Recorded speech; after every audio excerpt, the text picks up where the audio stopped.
Well, welcome back to Beyond the Cap with Jeff Woytovich. And let me introduce to you the woman to my left over there, Laura Carr Cole. This is where all the clapping goes in. Well, you need to Laura, give them a minute. You need to give them a minute. Yeah. They're going to want to stand up. Then they're going to clap. So, all right, we'll wait. We're good. We're good now. It's good now. All right. Thank you for doing this. You're welcome. Thank you for asking. If you're on this podcast for the first time, this is not to talk about the negatives of alopecia.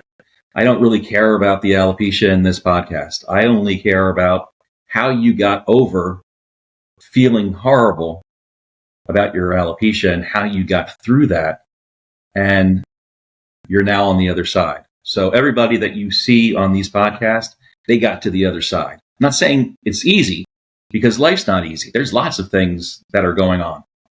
But this is about successes. And Laura, I know you have a lot of successes. But start us out with the beginning of your alopecia story. So, what's the age demographic again for this podcast? It's going to be teenagers, adults. Oh, okay. I can behave. All right. So, yeah. Don't worry. I have a beeper. I have a beeper every time you. Okay. Hey! Even if I don't behave, my dogs. Wait, they may make an appearance, but with the iPods, I did it again. I keep calling them iPods. Like I have these big iPods, AirPods in my ears. They're probably going to leave us alone. So I'm Laura Carr Cole. I first lost my hair when I was So actually, I was diagnosed with alopecia areata when I was 18 months old. So when I was a child, I had no clue what was going on. Didn't know what I had. Don't even remember it. It was a little bit of a family joke because my sister thought she dropped me because it was after a fall. The goose egg went away and left a bald spot. So the doctors kind of went from a trauma-based diagnosis of this caused stress to her, trauma to her falling and having that goose egg, and it'll come back. Just, calm down.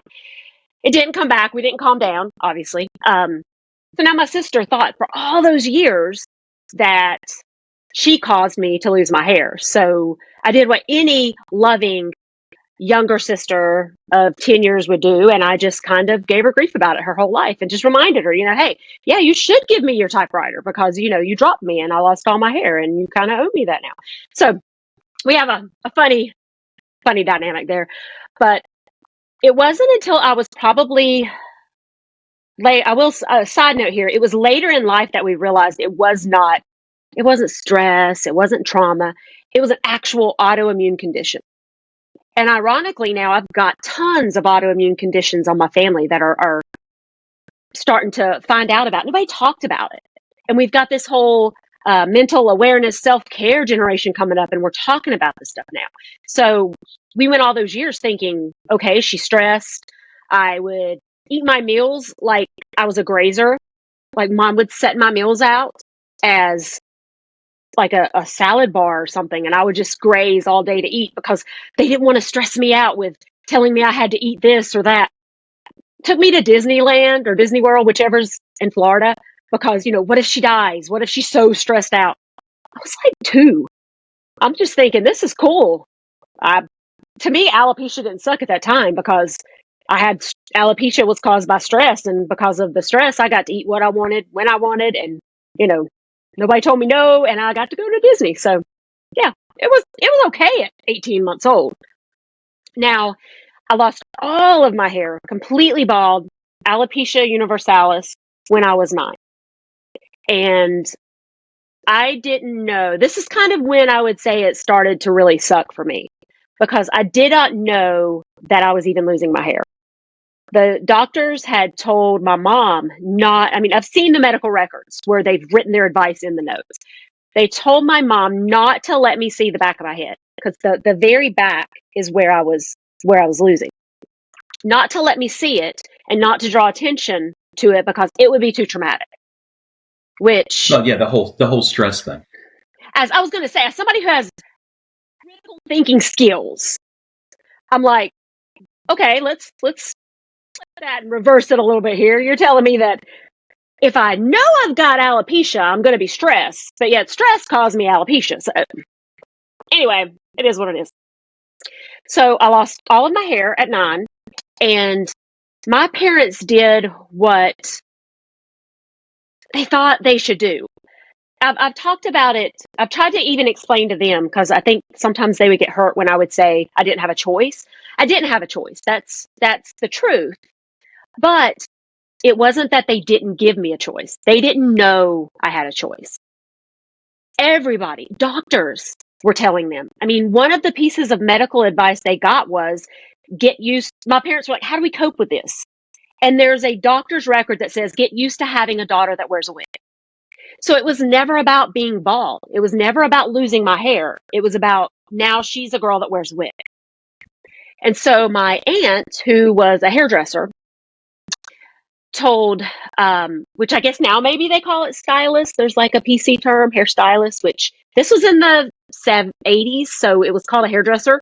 But I think PC wise, I get a pass because I never ever say that word in my life. So I like the word beautician, though. It sounds technical. It sounds. It's like you're making me beautiful. Yeah. So we're a hairstylist. You're a beautician.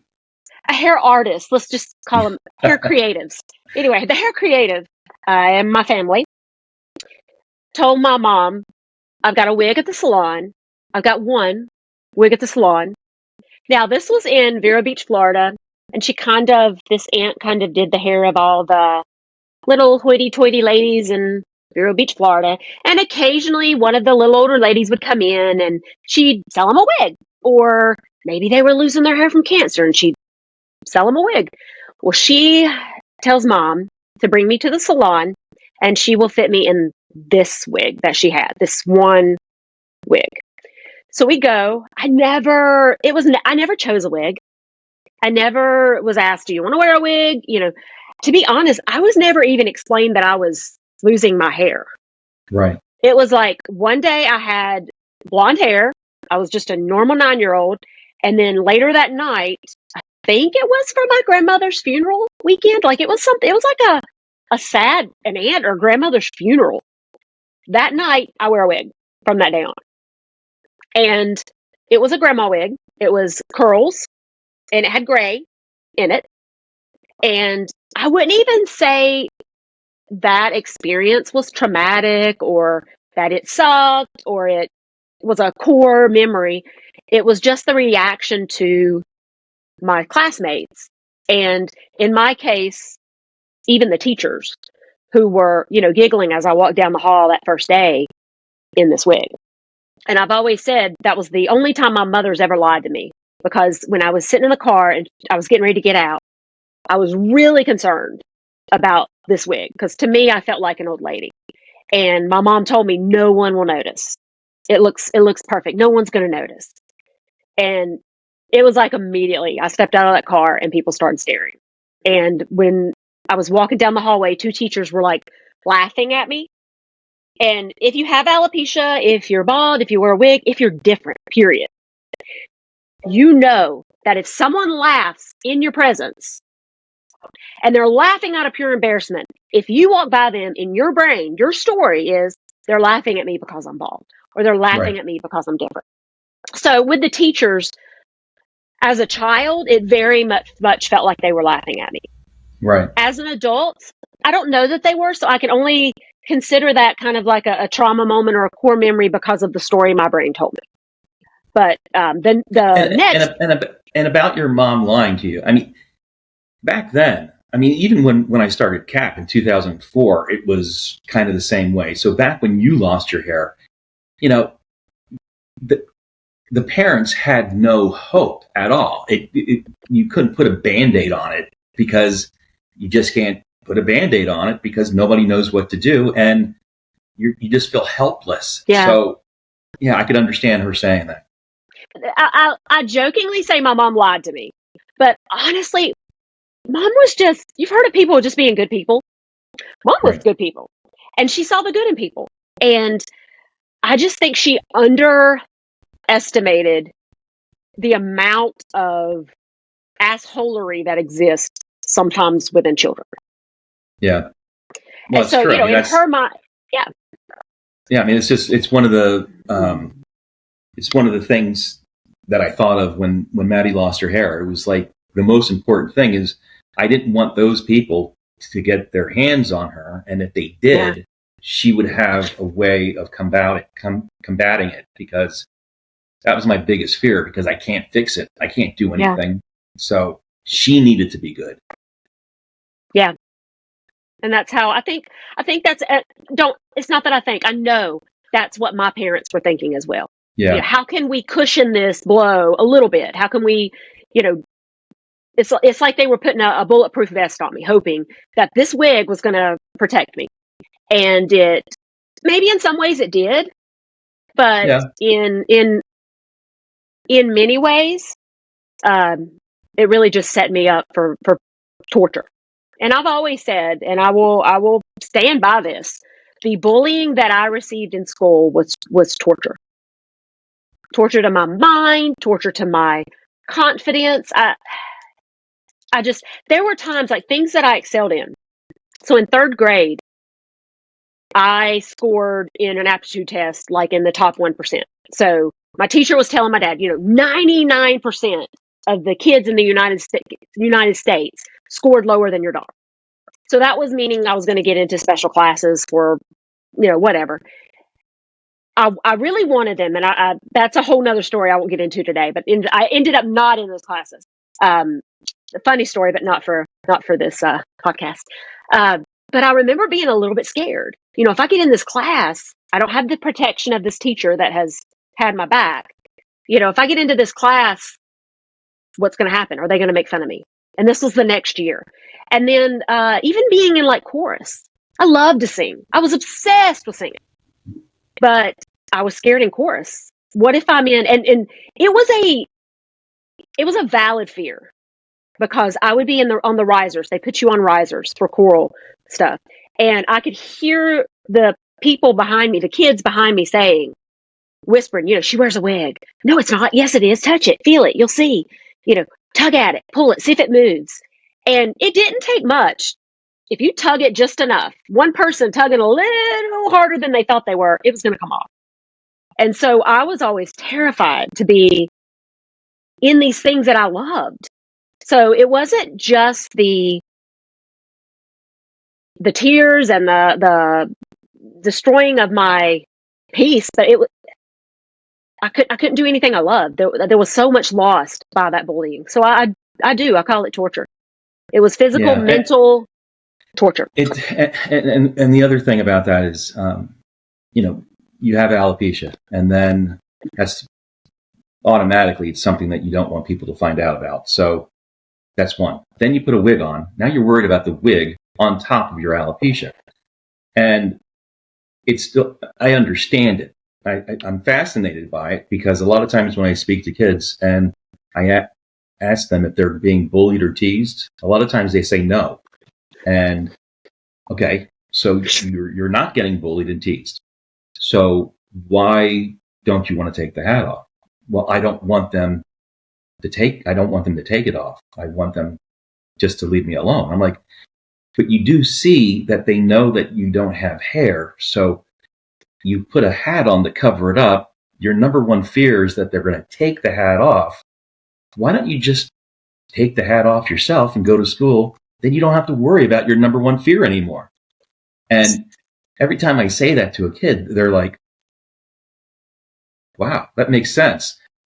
But then the problem is that they have to actually try and do it. That's the tough part.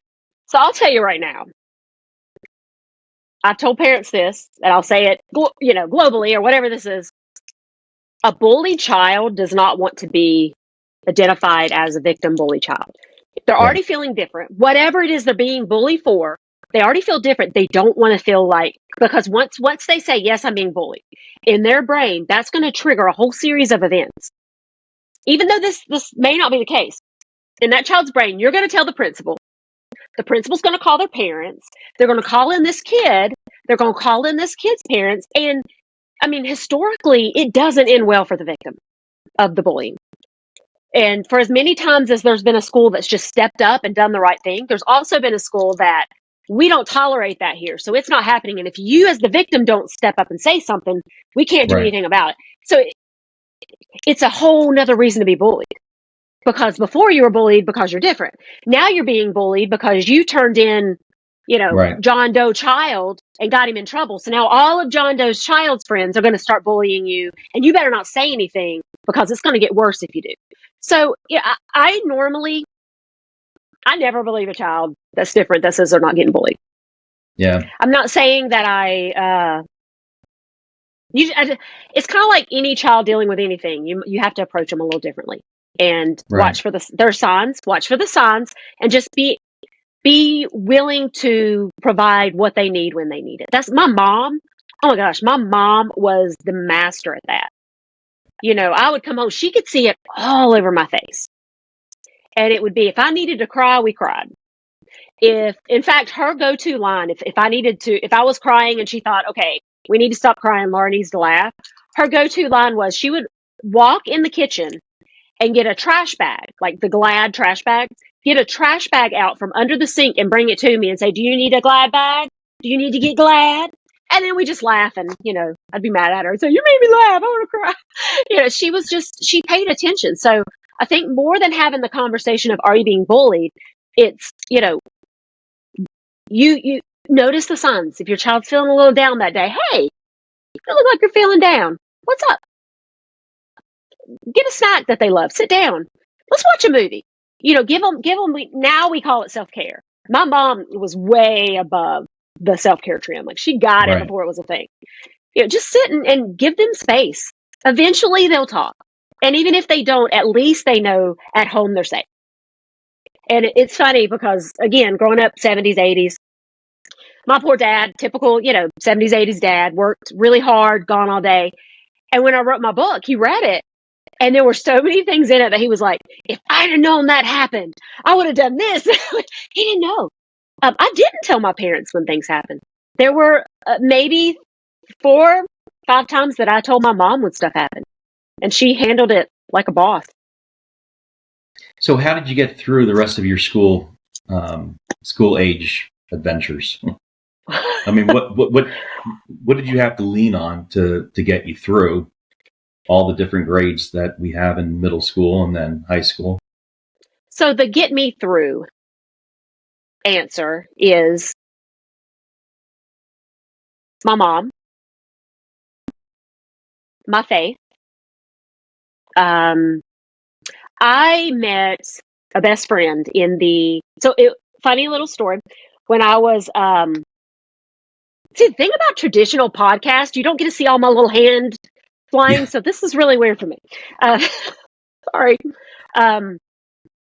When I was entering 7th grade, so when I was in school, showing my age here, I was born in the 1900s. When I was in elementary school, it ended in 6th grade. And then you moved on to junior high, which is now middle school, and it started in 7th grade. So I was in the 6th grade. My birthday was in August. I was turning 13, and then I was going to start the 7th grade a couple weeks after my birthday. And I had a slumber party, and one of my friends coming to the slumber party asked me in advance if she could invite a new girl. She said, this girl's going to be starting her school with us at junior high, and she's from another town over, but she's moved here. Can I bring her to your party so she can meet some people? And when I say she walked in that door, I had never met her before. She had never met me. And we clicked like we were twins that had been separated at birth. And for my birthday present, because she didn't know me, she didn't know what I liked. For my birthday present, she gave me a guest ticket to go with her to an amusement park. So we spent all afternoon, evening of the night together, woke up from the slumber party. All the other girls went home, and she and I went to amusement park and spent all day up until pure delirium at night together. And that was when it was the Denise and Laura show. Like it was us. We were peas in a pod. You didn't see one without the other. Even to this day, people are like, how's Denise? Yeah. And so she was a big help to me. And she is part of the I think one of the reasons that I was able to kind of get a sense of humor about it, her and then another friend who I have a blog somewhere about a tribute to one of my bullies who turned out not to be a bully, and he taught me to push back with humor and with my personality. So I would say friends helped, and then ultimately, not the best answer. So I'm going to put it in a way that doesn't give ideas to kids. I removed myself from the situation. It got to a point with my bullying and my depression and my self-worth that we had to weigh the cost of remaining in that situation because that's what you're supposed to do, or removing me from the place that was causing me these issues, basically to save my life. And so we removed me from the situation. So you pretty much did that until you were in 12th grade. You removed yourself from the situation. First month of 11th grade. I lasted a whole month. Yeah. It was like school started in August, last week or so of August, and I quit school in end of October, 1st of November.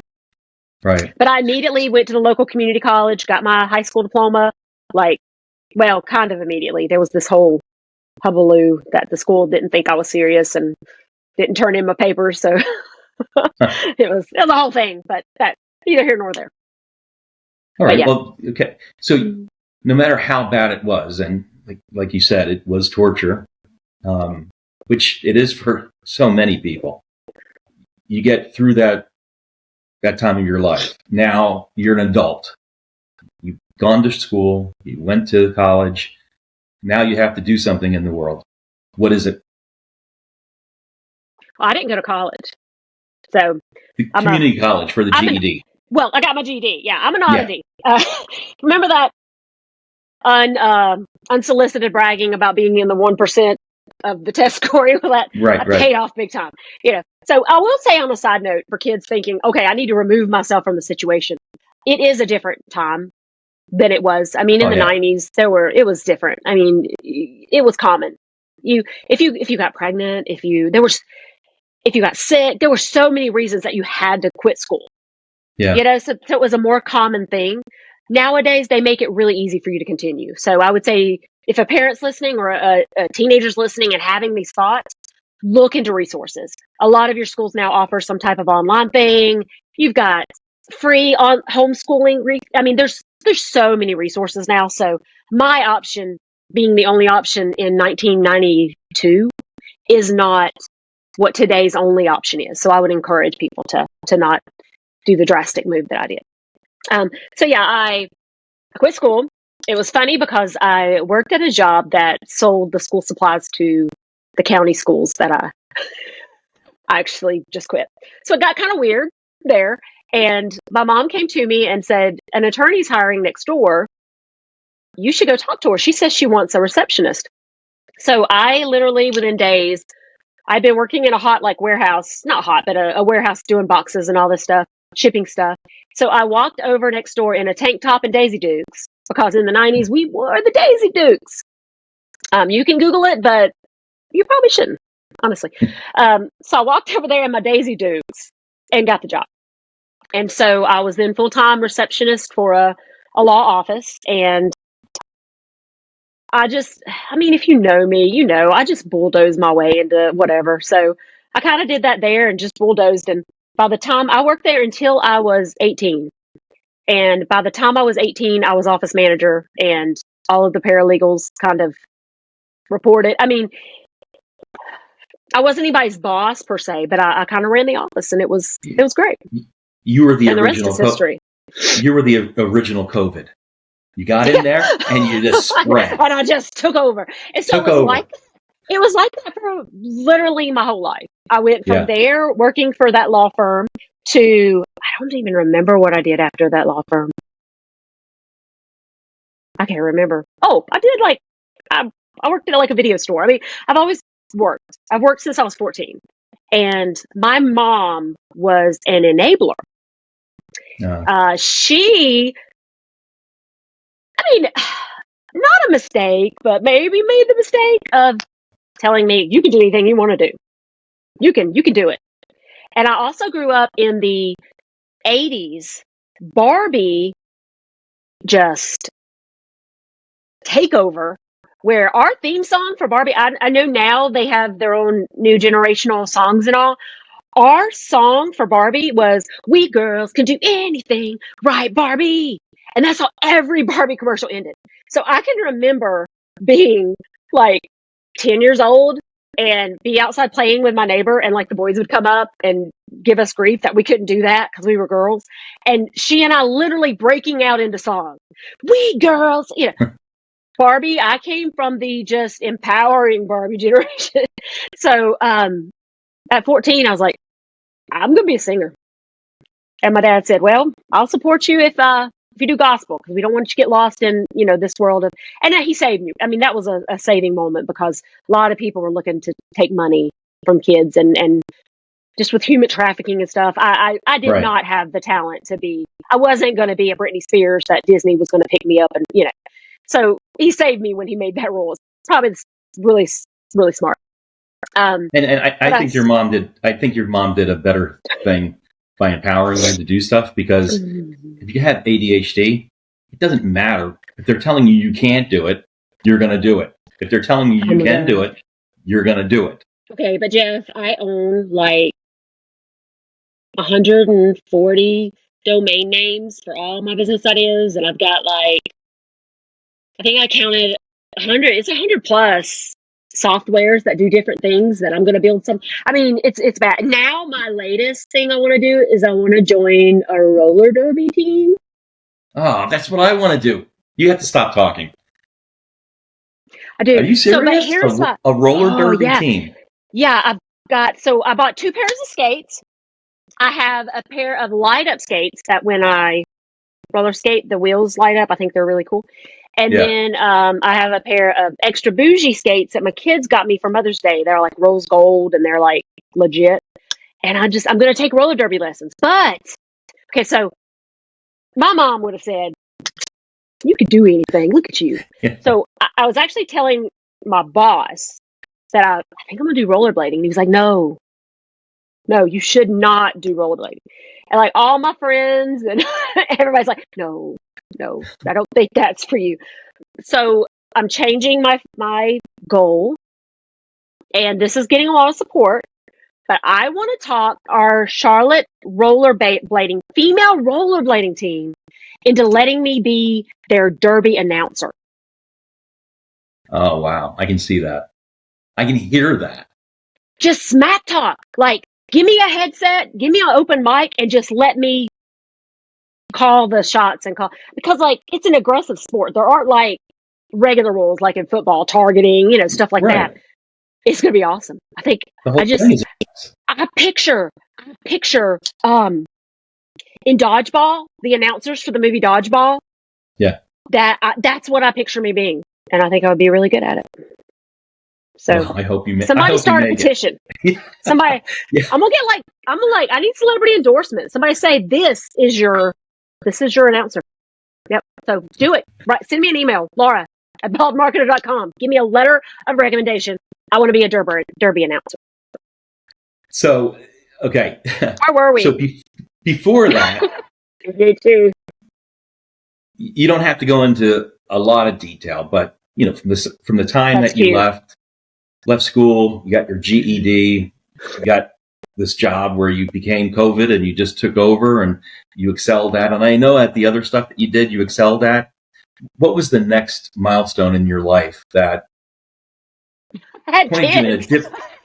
Well, yeah, but the next milestone that changed something in you when dealing with your hair loss.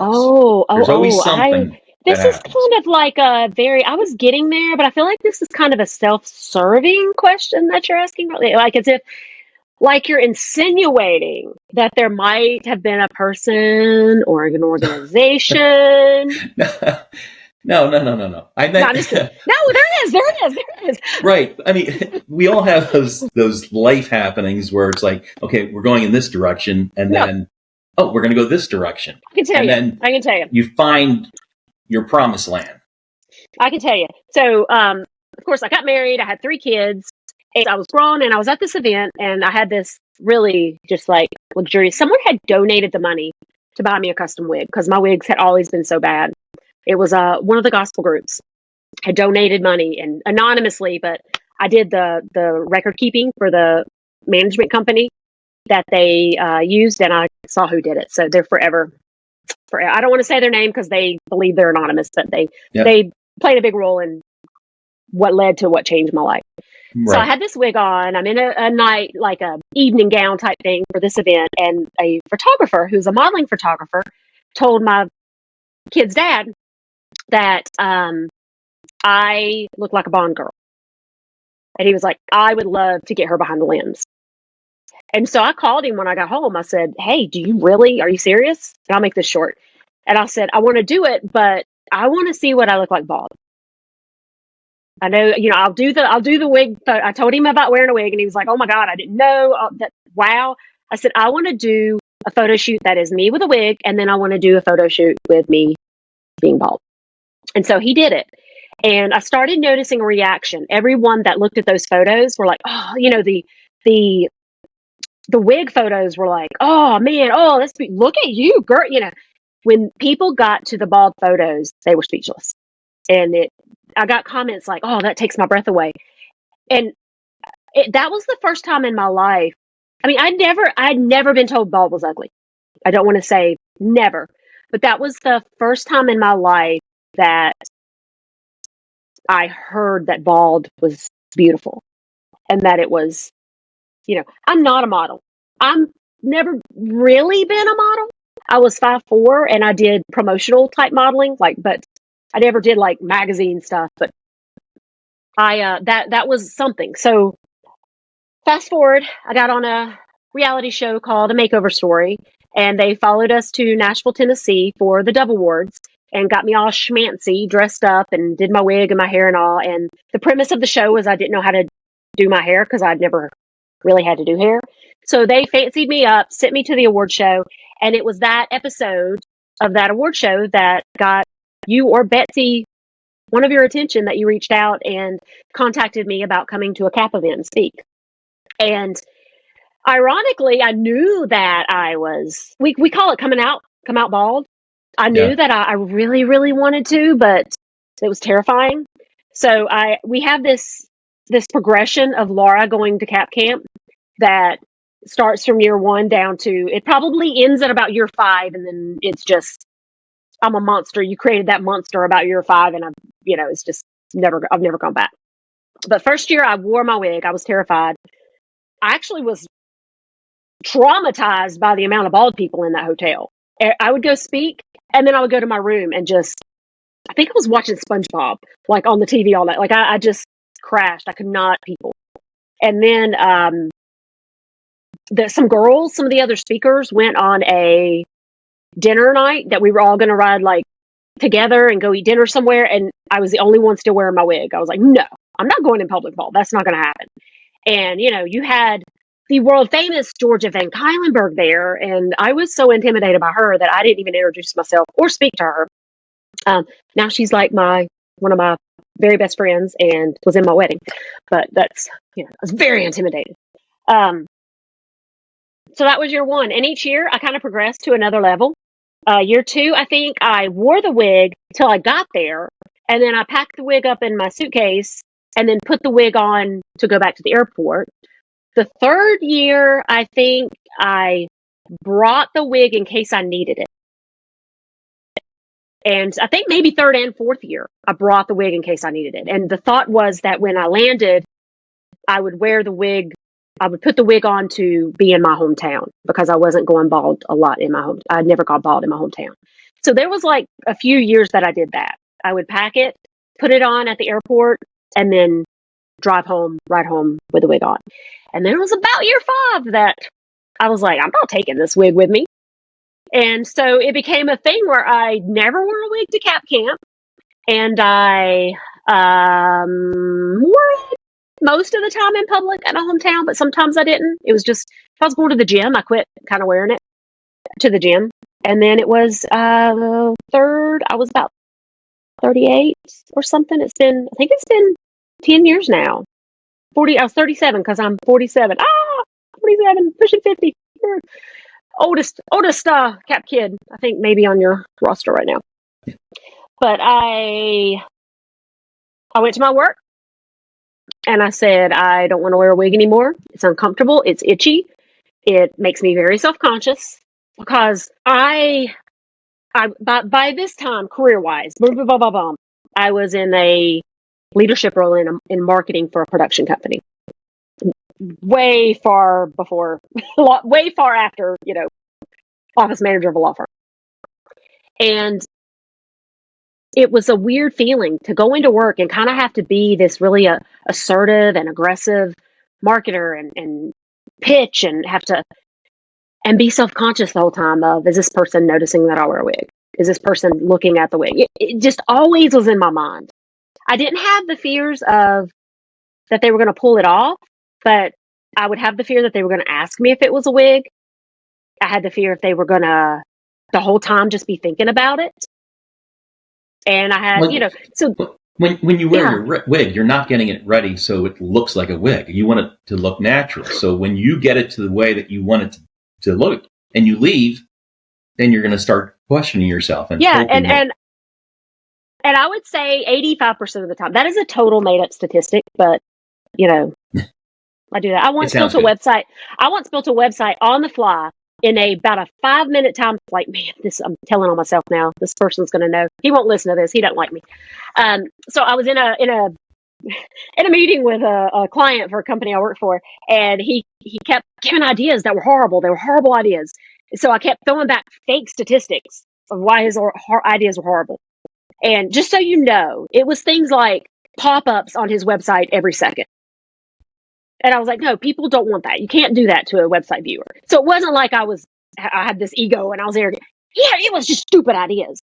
And so on the fly, I sat there and he said, where did you get your statistics? And I said, I got my statistics from WebFacts Pro. If you're not a member, you don't know. And my whole team is there and they're looking at me like, she's making this up. Like they know me and they're like, we've never heard of this. And I kid you not, I went on my laptop in the meeting. I said, I'm going to look it up for you real quick. Hold on, I'll send you a link. In the 5-minute time that this poor man is waiting for me to find and send him the link, I bought the domain name on GoDaddy. I registered it in hosting. I put up a site and literally put a ticker on it. And every time I would tell him a statistic, before I told him, I would type it onto that ticker. So that ticker was just rolling with statistical facts that if he went on it, it was on there. And it was what I was saying. So I make up statistics all the time. Somebody told me once I was diabolical. And I was like, man, I wish I could be. Well, as long as you're in the ballpark, it doesn't matter. I like a kid once told me that this little kid was scared at me at the local pool. And you could edit some of that stuff up because I go all over the place. But a kid one time at a local pool, was crying when I walked by, and my then boyfriend, now husband Greg, was like, you need maybe go talk to her. Go say something nice to her so she knows, she's crying. She's probably just scared. And I walked up to her and I was like, hey, it's okay. I'm bald. I have alopecia. It just means that my body's allergic to hair and it doesn't let hair grow. And, you don't have to be scared. And she said she's still crying. She's probably 5.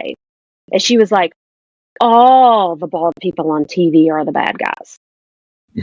And I kind of lifted an eyebrow and I said, I leaned in and whispered, I said, all my bald friends are bad guys.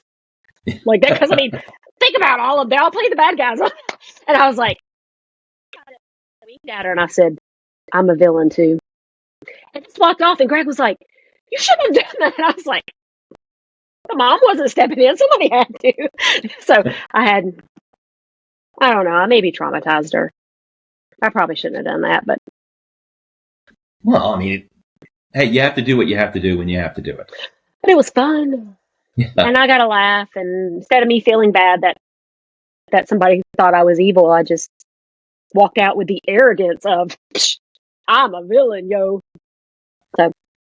So I do remember your journey with alopecia. So yeah, you created a monster, is all that to say. You created a monster. And you've come to just about all of them to speak, but you missed maybe one I or missed two. one. I missed one for a really stupid reason that we won't get into, and I've learned my lesson.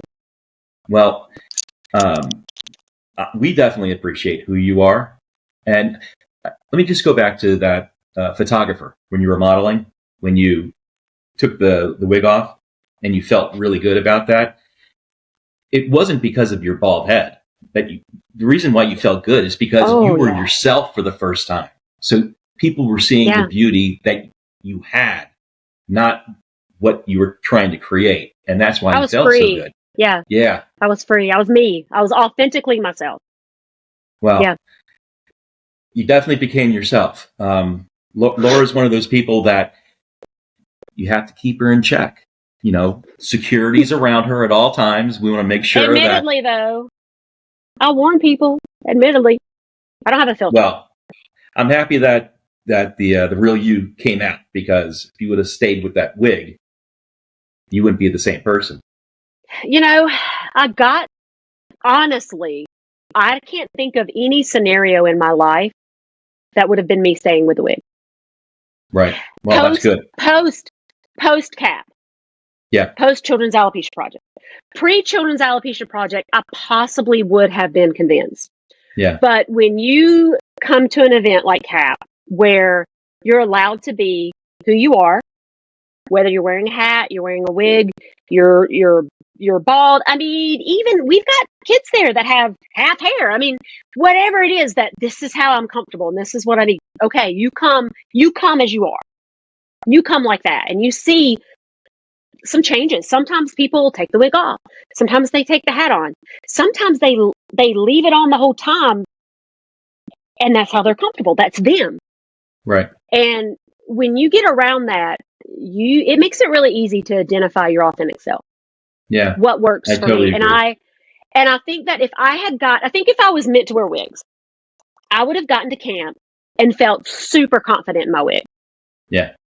That would have been my platform, and I'd have been, look at my wig. I maybe would have taken the wig off, shown the wig. This is how I love it. This is how it looks. I see CAP kids doing that on TikTok, on that, because they like how they look. That's them with a wig. But I lost my hair so young and never did hair, never identified with hair, that it wasn't me. And so that wig felt like a foreign alien thing on my head. So I think just because of people's judgment and expectations, and sometimes from sources close to you, I think I said in the book that when I was first married, that, you know, the person I married didn't marry a woman that was bald. He married a woman that had hair, you know, so there was a lot of pressure to keep being that person, but it was not the authentic me. So I can't imagine anything after camp, when I recognized that I would ever wear a wig or go back to wearing a wig. Well, and now here you are. You are now married again. And how's life now? It's awesome. And yeah, I joke that I even tell employers when they hire me, I'm like, look, I'm really, really arrogant. There is something, I mean, people have told me that wig Laura and bald Laura are two totally different people. That wig Laura is this really sweet, shy, just, you know, bald Laura is a firecracker, and you don't, you know, you either love her or you hate her. Like, it's a totally different Laura. But I tell employers, I'm like, okay, look, I am really arrogant, and I'm going to say really arrogant things, but I promise you I'm funny arrogant. Like, you're not going to hate me. You're not going to, you know, and I promise you I don't write checks I can't cash. Like, but I'm going to be really funny about it, and I'm going to admit to you that I'm being arrogant. And I'm going to, you know, so, and I think that that's what bald Laura heard my mom every time she told me I could do anything. And bald Laura just held that in, because wig Laura wasn't confident enough to do it. So when I took that wig off, I can do anything. And it's just become my personality now. And Yeah. Mom was talking to bald Laura all along. Well, I'm happy you're bald, Laura, because we love you.